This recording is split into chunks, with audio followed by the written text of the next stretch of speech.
नमस्कार जी, मैं मंजू और आप सब कैसे हैं। आज मैं आपको बताऊंगी कि गुलदाउदी और इसे क्रिसैंथेमम भी कहा जाता है, तो इसे कैसे ग्रो करना है।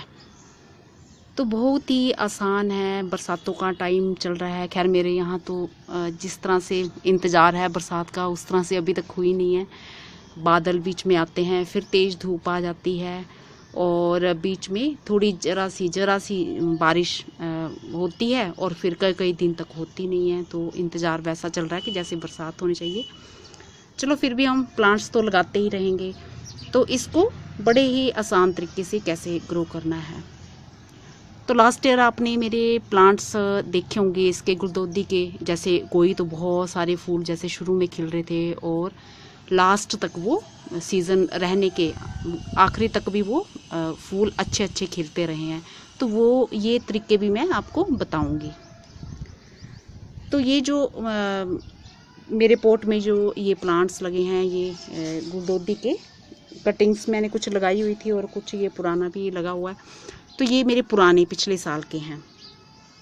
तो छत पे ये कोने पे पड़ा हुआ था और कुछ मैं नीचे ले गई थी, वो भी थोड़े हरे हैं और काफ़ी कुछ जो हैं वो मर गए हुए हैं।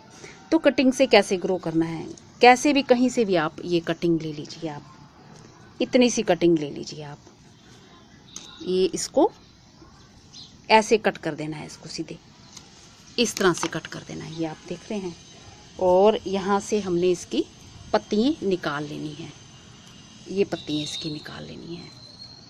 तो आप जितनी मर्जी कटिंग लगाना चाहें, चाहे तो आप इसे कोकोपीट में लगा सकते हैं, चाहे तो आप इसे अपनी गमले की जो पुरानी मिट्टी है उसमें ग्रो कर सकते हैं, चाहे तो आप इसे खाली जो रेत होती है ना, बारीक वाली मिट्टी मिली रेत, उसमें भी ग्रो कर सकते हैं। तो इतनी कटिंग भी ले सकते हैं, इससे छोटी भी ले सकते हैं, दोनों तरह से आप ले सकते हैं। तो ये और एक मैं और ले लेती हूँ, यहाँ से ऐसे कट कर देती हूँ। ये इतनी छोटी भी ले सकते हैं। तो ये पत्तियाँ हटा देनी है, बस ऊपर की रखनी है। और इसे आप सीधे चाहे तो पहले प्लांट्स बना लें, उनमें भी ग्रो कर सकते हैं। और चाहे तो आप सीधे ऐसे, ये देखा आपने पॉली बैग, छोटा सा पॉली बैग है। और लास्ट टाइम भी मैंने इस तरह से कटिंग लगाई हुई थी कि उसी में ही फिर वो ये प्लांट्स बन के, इनको मैंने कटिंग्स को डिस्टर्ब नहीं किया। तो इसमें बस ऐसे होल करके ये और ऐसे लगा देनी है कटिंग। ये बस ऐसे दबा देनी है। ये आप देख रहे हैं। ये पता नहीं दिख रहा होगा आपको कि नहीं, मेरे को समझ नहीं आ रहा। बस सीधे ऐसे दबा देना है इसको। ये एक होल किया और ये दो किए। और मैं ये जो जब मेरे पौधे तैयार होंगे तो मैं इसी में रहने दूंगी। और इसको अच्छे से दबा देना है, इसको भी अच्छे से दबा देना है। और मिट्टी को रखना आपने मॉइस्ट। तो ये मेरे गार्डन की मिट्टी है, इसमें खाद भी मिली हुई है, पुराने पौधे लगे हुआ था कोई इसमें। और इसमें पानी दे देना है बस आपने इस तरह से। और इसको छाया में रखना है।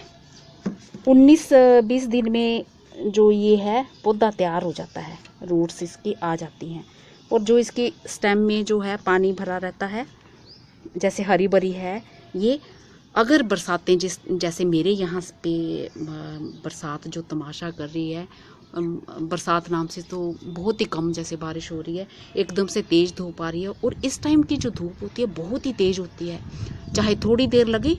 तो अगर ये पॉली बैग आपने बाहर रखा है, जब किसी भी चीज़ में ग्रो किया है, तो ये आपकी सूख जाएंगी। तो फिर आप सोचोगे कि बरसातों का टाइम है, हमने रखा है तो हमारी सूखी चली नहीं। तो फिर इसको आपने छाया में रखना है, जहाँ पे छाया आए, रोशनी आए पर छाया रहे, उसमें इसको रखना है। और मॉइस्चर इसमें बराबर रहना चाहिए। ओवर वाटरिंग नहीं करनी है। इस पॉली बैग में नीचे मैंने होल बना रखे हुए हैं, जैसे मैंने कई वीडियोज़ में आपको बताया हुआ है। और एक जो मैंने ये कटिंग और एक मैं जो लगाऊंगी, ये जैसे मैंने ये कटिंग्स लगा रखी हुई हैं। तो ये देखा, ये पिछले साल की लगा रखी हुई है। तो ये अब जब सेव करना था, ये मेरा प्लांट बना तैयार है, ऐसे है। ये देखा, ये लगा रखा हुआ मैंने। तो अब मैं इसको सीधे निकाल के, ये मैंने डिब्बा एक ऐसे तैयार किया है। मिट्टी इसमें डाली है, होल इसमें बना रखा है, रेत मिली, और इसको इसमें लगा दूंगी ये जड़ के साथ। ये सीधे ऐसे रखा और दबा दिया, बस दबा देना है इसको मिट्टी चढ़ा के ऐसे। तो इसमें भी पानी दे देना हमने। तो इसको मुझे नीचे रखने की ज़रूरत नहीं है, क्योंकि इसमें जड़ें जो हैं ऑलरेडी बनी हुई हैं और उनमें मिट्टी लगी है। तो थोड़ी मैं छाया वाली जगहों में 2-4 दिन के लिए इसको मैं जगह में, छाया वाली जगह में रखूँगी। तो अब मैं आपको बताऊं कि जैसे फूल, ये जो हमारी पुरानी कटिंग है, तो आप देख ही रहे हैं ना, ये पिछले साल की है, ये पिछले साल की है। ये इसके प्लांट्स जो हैं पहले तैयार होंगे, और ये तो कटिंग है सिर्फ, और जो मदर प्लांट होता है वो तो और भी ज़्यादा घना, बुशी और बड़ा होगा। तो उसमें सबसे पहले फूल आते हैं, क्योंकि जब प्लांट जल्दी तैयार होता है, मैच्योर होता है, उस पर बर्ड्स भी लगती हैं और वो जल्दी खिलती हैं। उसके बाद जैसे हम कटिंग लगाते रहते हैं, तो अभी जैसे मैंने आज कटिंग लगाई है, तो आप इस तरह से भी कटिंग लगाएं, आज लगाएं, और कुछ आप 8-10 दिन के बाद भी लगा सकते हैं कुछ एक कटिंग। तो इस तरह से लगाते रहेंगे। पहले जैसे फूल, ये पहले की पुरानी कटिंग है, तो नेचुरली इसकी जो रूट्स बनी हुई हैं और ये प्लांट जल्दी तैयार होगा, तो ये सबसे पहले फूल देंगे। और उसके बाद जैसे जैसे हमारे ये ऐसे मैंने पॉली बैग में ये जो लगाया है, तो मैं अगर इसमें तैयार हो जाता है मेरा ये प्लांट हो, तो मैं इसी में ही रहने दूंगी। तो इतनी मिट्टी में भी ये प्लांट बहुत अच्छा हेल्दी होता है, और ज़रूरी नहीं कि इसको बड़ा पोट चाहिए, ज़्यादा मिट्टी चाहिए। ये तो 2 लीटर की बोतल में भी मैंने लास्ट टाइम ग्रो, आपने देखा होगा, ग्रो किए हुए, मैंने दिखाए हुए हैं, वीडियो बनाए हुए हैं, तो खूब अच्छे फूल लगते हैं। और तो और जब इन पे शुरू में जिन प्लांट्स पे फूल आना स्टार्ट हो जाते हैं, तो उनके आप बर्ड्स के साथ, बर्ड्स लगी हुई हों और कटिंग करके आप उस टाइम लगाते हैं, तो भी ये फटाफट उस टाइम इसकी रूट्स बन जाती हैं, चल जाती हैं, और जो बर्ड्स हैं ना, वो भी उसके साथ ही फिर खिलना स्टार्ट हो जाते हैं। तो आप ऐसा कर सकते हैं। तो ज़रूरी नहीं कि ये सारे अभी ही यही टाइम है, अभी ही लगाना है आपको, अभी लगाने हैं आपने सर्दियों के लिए प्लांट्स जो शुरुआत करनी है, तैयार करने के लिए करनी है। पर बीच बीच में अगर आप चाहते हैं कि आपके लंबे टाइम तक फूल चलते रहें, तो ये तरीका अपनाना है। जैसे कुछ कटिंग आज तैयार कर ली, और कुछ चाहे 5-6 दिन के बाद लगा लिए पौधे इस तरह से, और ऐसे जड़ के साथ भी लगा सकते हैं। ये हमारा प्लांट जल्दी तैयार होगा, और इसमें थोड़ा, अब इसमें तो पहले रूट्स बनेंगी, और उसके बाद फिर जो है इसकी ग्रोथ होना शुरू होगी। तो अभी जब इसकी ग्रोथ होना शुरू होगी, इस प्लांट को अभी इस टाइम गोबर की खाद की बड़ी ज़रूरत है। अगर इस टाइम इसमें हम, जैसे अब इसकी ग्रोथ होने लगी है, तो इसको हम गोबर की खाद देते हैं, तो इसकी जो वेजिटेटिव ग्रोथ है वो अच्छी होगी। बट मेरे पास अभी फ़िलहाल तो गोबर की खाद नहीं है, कुछ ना कुछ खाद का खैर इंतज़ाम मैं भी करती हूँ।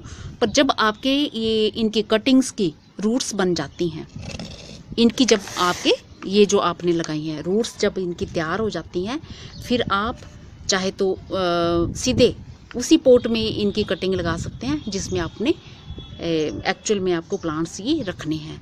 तो उसमें ये होता है कि जैसे मैं इसमें पहले लगा रही हूँ, इसकी रूट्स तैयार कर रही हूँ, फिर मैं इसको उखाड़ के दूसरी जगह में लगाऊंगी, तो जो फिर इसके पौधे की ग्रोथ है कुछ दिन के लिए वो रुक जाती है। और नए पॉट में वो फिर जब आप इसकी रूट्स जो जब अपनी वो रूट्स जो हैं मिट्टी में जब अपनी जगह बनाती हैं, अच्छे से बैठती हैं, तो उसमें थोड़ा टाइम लगता है।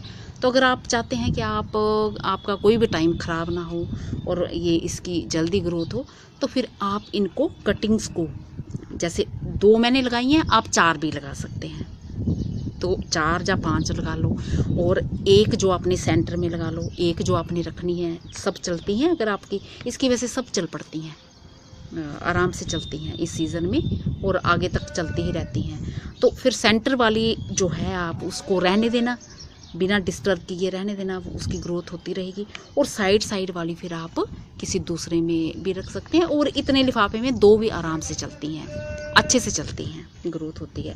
और चाहे तो आप चाहते हैं कि आपका ऐसा पोट पूरा भरा हुआ एकदम से निकले, तो आप 4-5 इसमें लगा दीजिए और उनको ऐसे ही छोड़ दीजिए।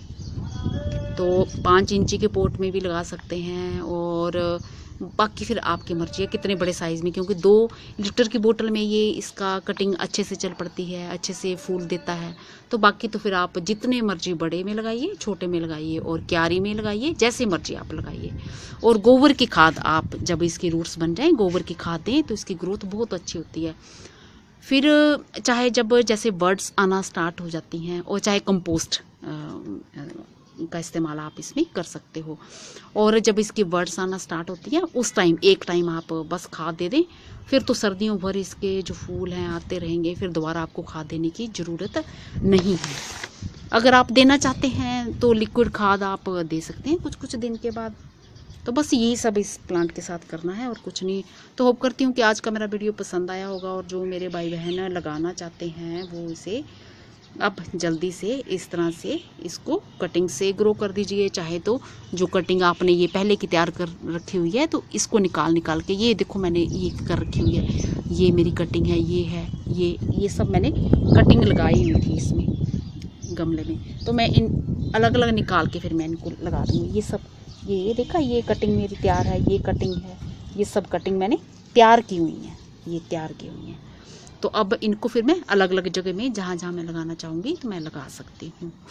और पानी आपने जो कटिंग्स लगाई हैं इनको ज़रूरी नहीं कि रेगुलरली देना है, क्योंकि बरसातों के दिन है और ह्यूमिडिटी है, और मिट्टी जो जल्दी सूखती नहीं है। बस ये देखें कि मिट्टी आपकी सूखनी नहीं चाहिए, मॉइस्चर बना रहना चाहिए, और उसी में रूट्स निकल आएंगी। और जैसी रिक्वायरमेंट होगी, क्योंकि कहीं पे बारिशें ज़्यादा होती हैं, कहीं पे कम होती हैं, उसी हिसाब से आप पानी दें। और जब 19-20 दिन के बाद जब इसकी ये पौधा बन के तैयार हो जाता है तो फिर आप अपनी मनपसंद जगह में से ट्रांसप्लांट कर सकते हैं। नमस्ते जी, धन्यवाद। और अगर मैं कुछ बताना भूल गई होंगी तो आप मुझसे पूछ सकते हैं। शुक्रिया।